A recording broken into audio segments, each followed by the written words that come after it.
So I just want to talk about my current cheats right now and kind of what kind of a lifespan they're going to have. So remember I told you guys that I have psoriasis, eczema, and I think hormonally driven acne because of my newness and being into menopause. Thankfully, I don't have to worry about pregnancy, but if Hubs had not opted for a permanent solution, I would have to, I feel. Just based on historic fertility and how late I went into menopause and stuff like that.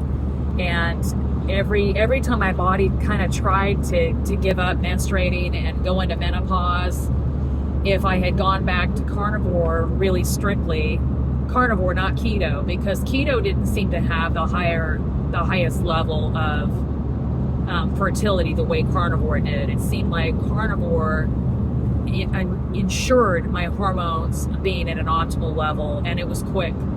And so say if, for example, I had gone off of carnivore and done like a ketovore or keto, or I'd had some cheat days in there and then some fasting afterward, my body would opt out of menstruating and ovulation was spotty.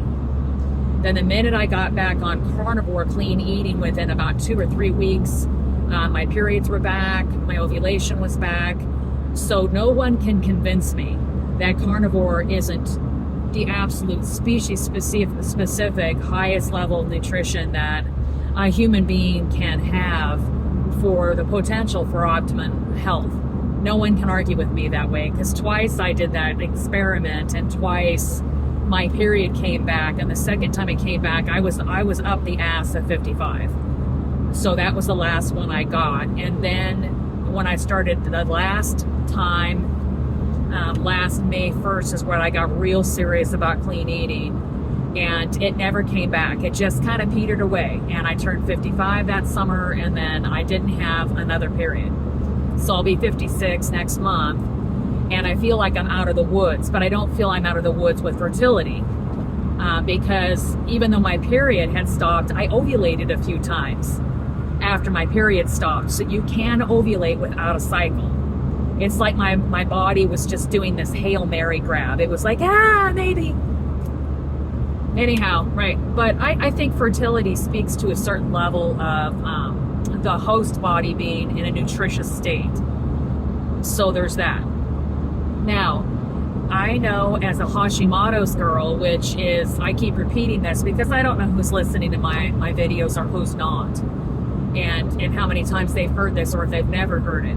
But I suffer from Hashimoto's. It's autoimmune centric, and it just simply means that my body's attacking its own thyroid. And the big problem foods for that inflame and make that situation a perfect storm of happening are nightshades, gluten, and sugar, refined sugar in any form. So pretty much that takes out all potatoes and anything that can be conceived from the body as being sugar. So first, refined sugar, of course, the stuff that you pick up a scoop of it, granulate it, and put it in your coffee. That's always going to be out forever for me. Fruit, by and large, would always be out too, because I don't want my body to use the fructose that occurs naturally in the fruit as a way to inflame my body and keep the Hashimoto's fueled that fire going. I don't want that. I've also recently discovered that alcohol, at the very least tequila, is very inflammatory in any kind of amount. So I've got to be very either deliberate or choose only special occasions in which to have tequila anyway. And I don't know if because it comes from the agave plant or what the problem is, but there is definitely a problem, because when I went back for my friend's wedding down in Mazatlan, I had my same old compadre I always have, which actually has a very much lower alcohol content to it. And so I don't have to, I can have more of it and I can do a slower type of go, and I don't have that extreme alcohol problem. Yeah, as far as like feeling too tipsy or whatever. I like a little bit of a party buzz, but I don't like to feel out and out drunk. There's just nothing great about that to me. So I like to have it a little bit for party. So there are some trigger things that I feel are extremely inflammatory for my body, for my system, for my Hashimoto's. Does that mean I think that stuff's not as much of a problem for other people. Yeah, I don't think it is. But it's toxic on some level. This is how my body manifests the toxicity, because my body manifests it as autoimmune, Hashimoto's. My husband's body manifests stuff like that with colitis, ulcers, IBS. That's what his family footprint, his familial footprint is for those things, that propensity. My family's autoimmune. My mom had rheumatoid arthritis, which I've talked about. My girlfriend down in Pleasant Lawn, B, she's also got Hashimoto's, same age as me, and her mother also has RA. So those things are very much tethered. And so that's starting to sculpt my cheat stuff. A perfect example is that my husband and I, we have 1 day per week, we take a day off together. And we just do a tiny bit of work in the morning to just cover up the bleeding chest wounds, and we go forward and don't think about the rest of the day except for each other. It's really nice. We usually have a gummy, but not always. I prefer edibles because they're only 3 grams of carbohydrate. And I like the way certain blends work with my personality. I don't like to be in the couch and all kind of oppressed feeling and paranoid and weird. So I stay away from the indica. And I do the other one, whatever that is. I'm pretty new to it. My kids turned me on to it. Edibles and their option. If you want to have that party feel and you want to kind of be let loose and be a little relaxed and kind of kick back and stuff, it's just perfect for that. So I do concede the 3 gram carbohydrate, and then I just have like 1 during the day, and it's kind of fun. So those days I always have a little bit of the munchies. Not as bad as most, but I do have a certain degree of it. We're trying to hit on things I can have that satisfy that craving without kind of wrecking my normal deal. And it's difficult because this last time I had the pork rinds from Costco, and they're in that brand I love, that 4505 or whatever it is. That's got like the black pig on the front. And it's this, I don't remember what the name is. It's in Spanish now. And it's like a chili and lime or something like that. And of course I have a gargantuan amount. Okay. I probably have half the bag at least. And so you guys are probably like, huh, okay. Yeah, I just go for it. And the problem with that is that I think, what's going on here? I think I could have a little bit of that. But having had that much, the chili is a nightshade. And even though it's not, it's just a coating on the pork rinds, it absolutely flared my psoriasis. My psoriasis came back, not real bad, but it came back, and I haven't had a touch of it in 4 months. So that told me, which always is a nightshade thing. If I eat chilies or peppers, or I don't have tomatoes anymore, but say fries, if I have a real cheat, like on a special day, like our anniversary or something like that, within 2 or 3 days, I'll have big psoriasis patches kind of reappear where they used to like to hang out, my jawline, along my ear. Sometimes, even a little bit on my face. Like this is what I knew that the problem was the chili from the pork rinds, because I got some very mild psoriasis patches on my face, and they present like kind of shiny, irritated skin that looks chaffed with a little bit of peeling. That's psoriasis. And I saw it right away and I went, oh yeah, that's back. I know what that is. So that appears when I have nightshades. If I don't have nightshades, I will never have that. And I have eczema. I have a hot spot on my scalp back here, and my left ear is super inflamed. And my right ear started to come back again. And I think the reason is that once a week on Saturday, or whatever day this week we took off part of Wednesday because I was going to be going to pick up a grant. So we needed to do that and have our day, because we wouldn't have our day for about 10 days because we'd have the grand and then our kids would be there and stuff like that. We like it just he and I, our privacy and our aloneness and stuff. It's our thing, and we like it. I went ahead and I noticed that my eczema is starting to flare harder, and it's because maybe I'll have some macadamia nuts on that day because I like the crunch and the salt and stuff. And so Hobbs knew that there was starting to get more flares coming up.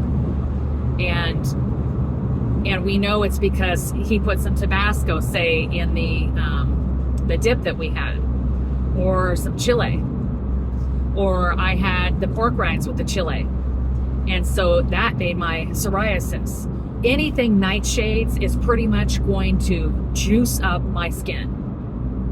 I'm way out of having alcohol very much, and that seemed to mess with my hormones and provoke that menopausal acne. I haven't had any zits in over a month or so, and I know it's because I haven't had very much alcohol. I had a little bit of alcohol when I was down in Wasn't Lawn, and it inflamed my joints, and it made this one middle finger I have on my right hand that must have been overused in my lifetime, especially this last 30% of my life, because I've become a rider. And it was almost a trigger finger. I could hardly bend it. It hurt so bad. And then as soon as the booze was gone, 3 or 4 days later, so was that. So that's how fast my body recovered. And then I had that knee thing that happened, and this other stuff. It was, I do not help my immune system, and I do not help the general health of my body when I put too many things that I know are problematic into it. Alcohol in combination with maybe, and I couldn't believe that the coating on the pork rinds had that much of an effect on my body. Pretty much in the future, I need to have pork rinds. If I want ones that are flavored, I'll just have the salt and vinegar. I've had that before, and there was nothing. Pork rinds, the salt, sometimes it makes me feel a little, swollen up the next day, but with water, a water feeling, not an inflammatory feeling. What is all this about? And I am the cheating carnivore, and I don't make any bones about that. I think I'm very niche-y. Most of the carnivores that are coming online, they're just too perfect for words. And I like their spiel, because it gives me a point of reference. Is that, of course, if they're being 100% honest. I've always been 100% honest and mentioned, I do this, I do that. I have a big cheat on my birthday. I have a big cheat on my anniversary. I have mentioned that. But I still look good, and I'm still experiencing health miracles, even though I'm not 100% strict. You can start from a point of imperfection and work toward baby steps and getting rid of things so that you can achieve health miracles too, okay? And part of the reason I think my skin has become so much worse in some ways before it will become better is because I've sensitized my system. I've taken out, for the majority of my eating, my consumption, all the things that were bad. And so now my body, whenever it gets a little bit of anything that it didn't like from before, I'm not just a toxic waste dump anymore. I'm mainly clean. And then my body goes, oh, I'm going to alert you, you dumbass, because you just had some stuff that I thought was gone forever, and now I'm having to deal with it, and it's an overload, and I don't like it. That's one thing I think is happening. The second thing I think is happening is that I'm continuing to offload oxalate. And when I reintroduce a big batch of oxalate, as I read in Sally K. Norton's book, and I recommend you get that, it's called Toxic Superfoods.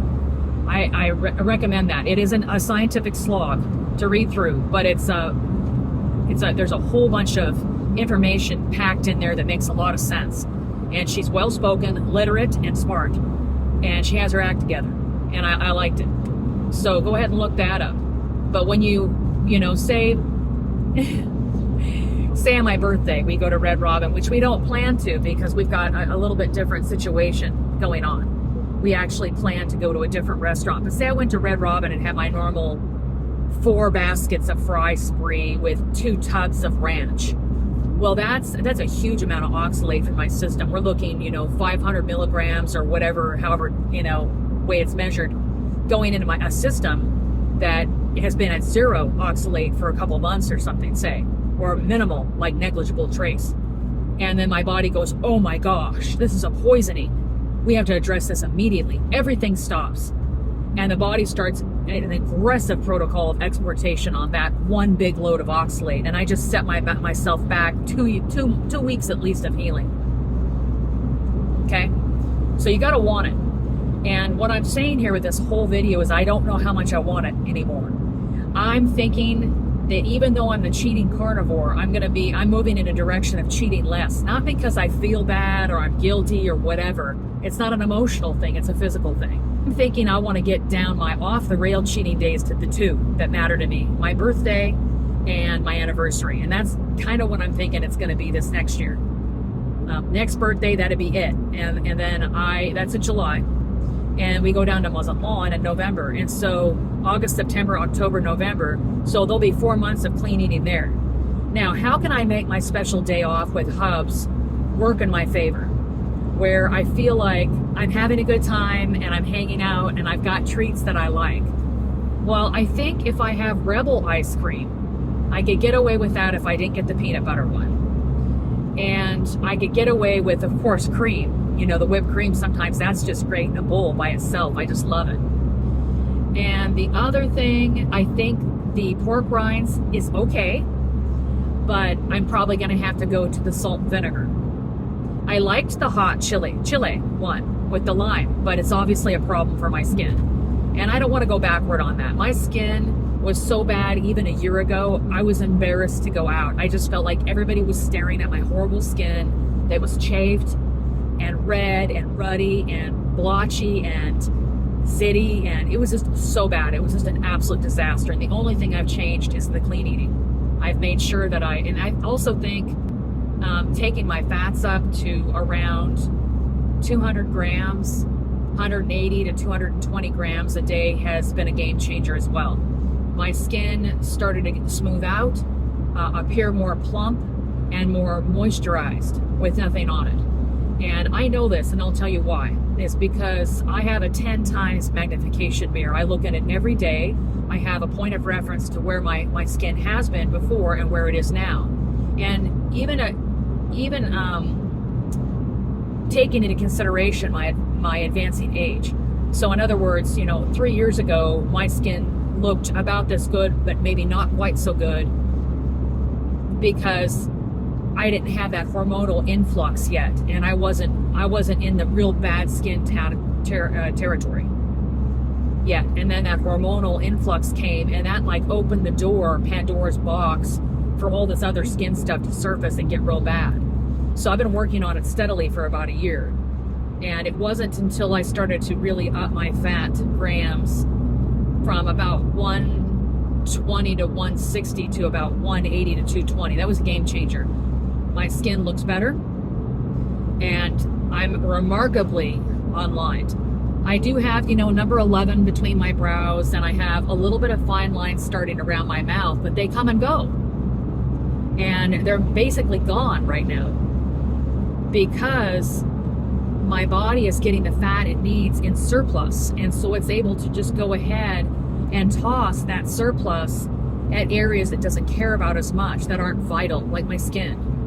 Once all my organs and all my cells are saturated with the dietary fat I consume, that's of the right type, my body then says, okay, we've got enough surplus here. Let's work on hair, nails.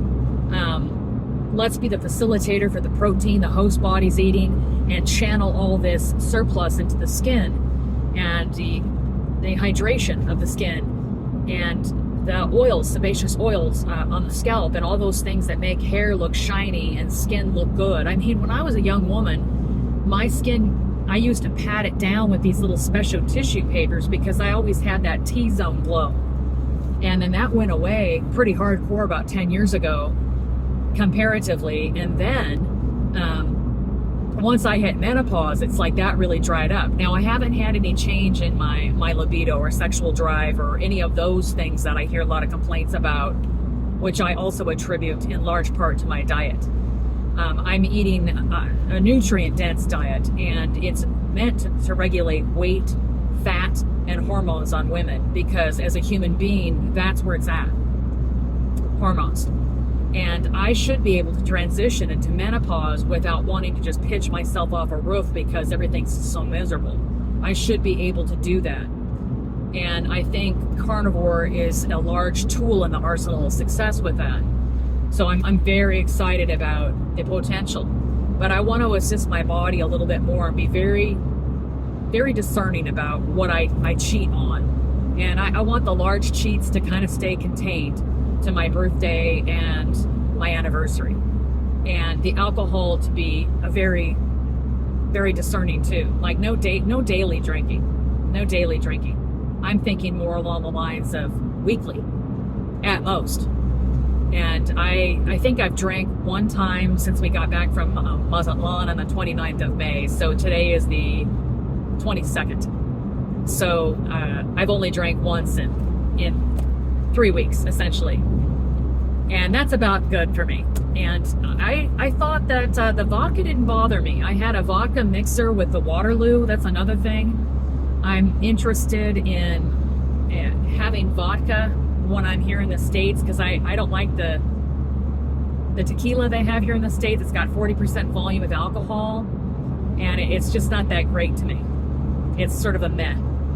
And I don't like waking up with headaches and malaise and stuff like that. So I'm a real 3-drinker kind of a girl. And I also like the hydration factor when I have, like, say, a shot and a half of vodka, flavored vodka that's sugar-free, carb-free. I'll have a Waterloo, and it's just got natural flavors in it. It doesn't have any false sugars, and it's sparkling water with, like, say, just a hint of strawberry or something. I'm moving more in that direction too. It cuts back on the amount of false sugars I have, and it also offers a certain hydration component, which I think is really good too. So I just want to give people hope. I want to make sure that people that listen to me, especially women that are over 50, that you can have relative thinness. You know, like, I don't consider myself thin. I consider myself height weight proportion. And I'm about 158 or 9 pounds most of the time. And I run at 5'10". I wear a size 8 long or talls in pants, and I wear a true size medium in a top about 90% of the time. Once in a while I need a large, once in a while I need a small, but that's where I fall most of the time. I don't know what people think of that, those stats. I've got a 29-inch waist and 38-inch hips. Now, if I'm 10 pounds less, 148, 149, 150, I'm very close to a size 6, long or tall in pants. My medium tops fit me looser, and I wear more smalls. And my waist is closer to a 28, and my hips are closer to a 37 or a high 36. And that's where I run there. And then it kind of goes down from that. I have not been 138 or 139, but one time in my entire life. And I wore what would be a size 4 now, or 6, and my waist was about 26 or so. And now, having had children and being older, I imagine my waist would be about 27, and my hips would be about 36. I was super small when I was around 140. I mean, bone thin, thinner than a whip. But I was young, and I don't know that facially and body-wise I would look as good as I did at that time, because I'm just so much older. You know, we're looking at 1984, okay, 1983, 1985. That was a long time ago. But I would think I would look pretty good in the 145 to 150 category. I'm not going to look discernibly different shape-wise to most people, like Hubs and I were talking about. He goes, well, what do you really gain if you're 10 pounds thinner? He goes, you're not going to look that much different. I said, no, I'm not. My stomach will be flatter. My body will be a little smaller, but it'll be pretty subtle. It'll be more obvious to me, and how my clothes fit and such, and how I look without them on. I think all of that will be a subtle improvement that I'll like. But you see, I'm not real pressed about getting down there, because I already feel like I look good enough. This is just a fine-tuning thing. And what is really interesting to me, I've been doing, the carnivore diet for a long time, is that I am starting to see some body recomp. There is absolutely no doubt in the whole world that I have less cellulite on my rear end and my upper thighs than I did, say, 6 or 8 months ago, even though my weight's about the same. I have less. It's further down, doesn't cover my whole butt as much. It's further up on my thigh. It's not as low as it used to be. That's one thing. The second thing is that Hub's just got me a bunch of new stuff. We're getting rid of things that he doesn't like in my wardrobe, or replacing things that I got on clearance that don't fit as well for some reason. And that's been okay for me because I got my money's worth out of them. If I pay $6, $7, $8 per piece clearance, I only have to wear it 10 times to feel like I can turn it into the thrift store if I want to. I'm real fickle that way. That's why I don't spend very much on clothes. But Hub's just bought me a bunch of stuff. And so we were trying it on, and I kept moving. My eyes kept going to my waist to hip ratio. And I was like, I don't remember being that curvy before. I thought to myself, I don't remember I always had a modified hourglass figure. I have my hips and my waist have always run about 9 inches apart from each other. But what's happening now is that my waist used to be, say, back in my youth, when I was like an 18-year-old woman and I weighed, between 140 and 145. And that was kind of the post cross country, really thin, too thin years. My waist was like 26 and a half and my hips were like 35-ish. My hips were always not that 10 inches exactly. They were like 9 inches difference. And 10 inches is about right. And 12 inches is that extreme thing, more like a Kardashian type or something. What's interesting about that is I kept moving my eye back to my waist in the tops or the pants, and then my hips flaring. And it just seemed like it was more pronounced. And so I went ahead and took my measurements. And lo and behold, it was a 10-inch ratio. My waist was a little smaller than what it had been at this weight way back when, before I was carnivore or anything, before I was keto, just like say 10 years ago.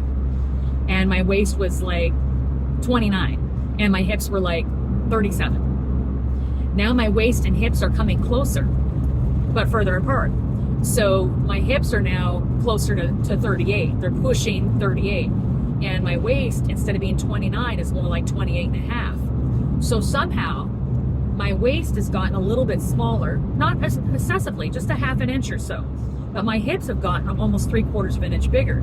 Now you'd say, well, that's because, you're a fat ass, or you're not working out, or whatever you're doing. But that's not really the case. My body is recomping.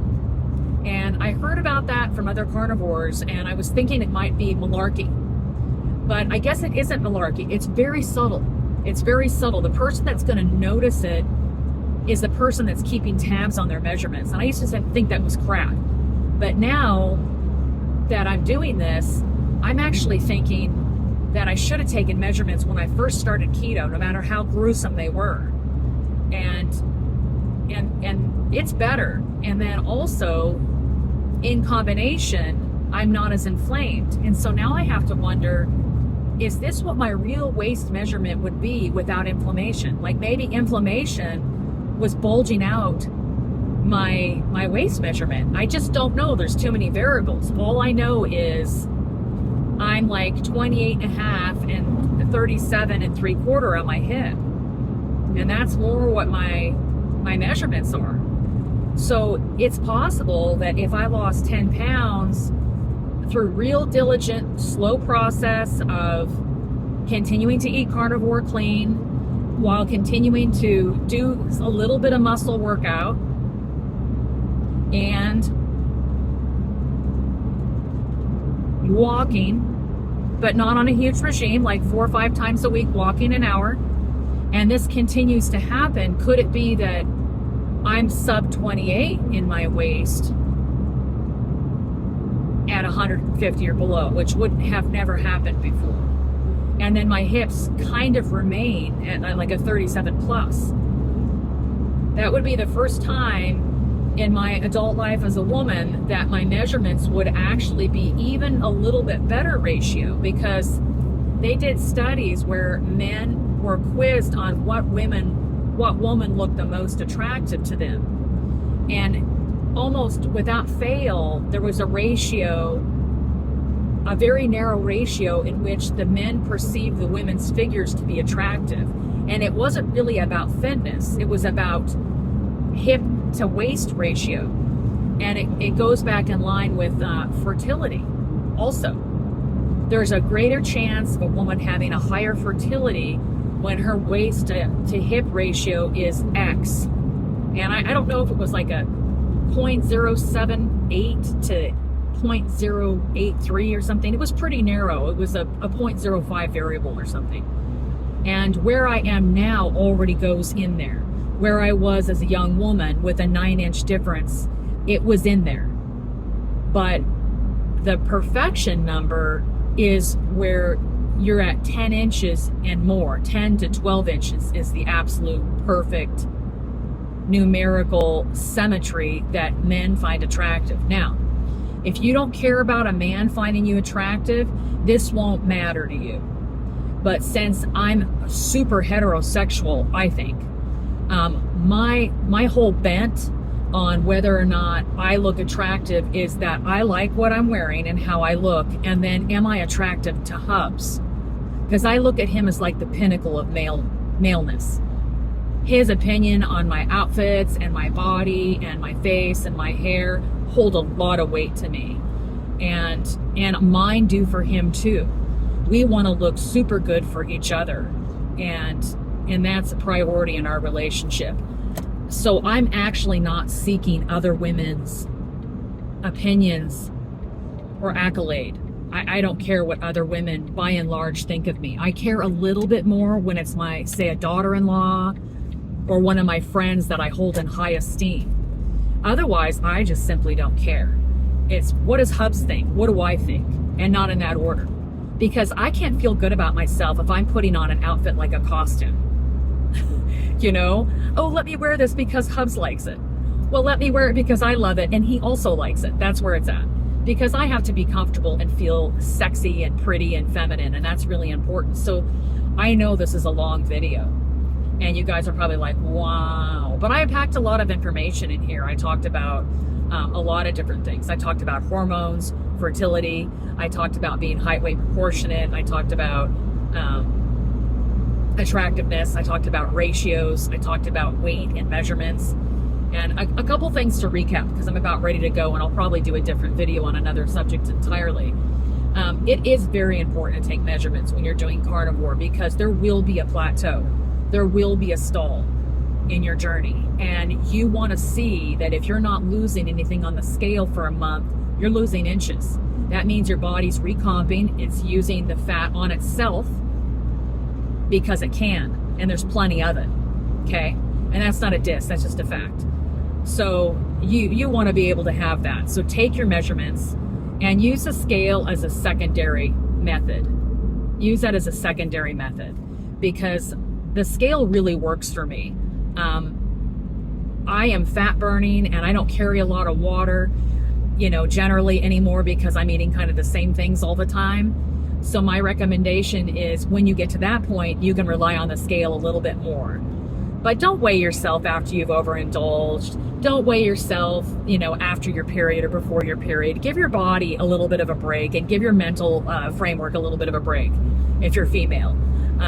Don't weigh yourself after those. That's really defeating. Weigh yourself once a week after you've been, you know, really good or clean, or you feel light or good or whatever. Choose that day. Don't choose days that are self-defeating and sabotage you. You don't want that for yourself. So anyway, I appreciate you guys watching. And the takeaway is weigh yourself once a week. Take your measurements now if you haven't began. And if you have began carnivore, take them anyway. And then you have a marker in which to focus on. Comp, recomp, anecdotal stuff has come from the Steak and Butter Girl and Kelly Hogan. They've both addressed this. They're long-term carnivores. And they've both addressed how their boobs have grown on the carnivore diet and gotten bigger because their hormones are in sync then, and their hips have gotten a little wider and their waist has narrowed a little bit. It's not some big, huge, ideal or, you know, night and day thing. It's something subtle that they've noticed, that their bras no longer fit and they had to go up a size. A lot of carnivore women are talking about that. I already have kind of big boobs and I have lost a little bit of size when I initially lost weight. But now I feel like things have leveled off, and I'm looking at a body recomp going on, and it's real subtle, and I want to achieve that. So that's another reason why I would like to cheat less and have less plant. I don't want to be ketovore. I want to gain those womanly curves to my full potential. I don't want to hold that potential back. So it's not just any fat, it's animal fat. I want my hormones perfectly regulated for my age and where I should be.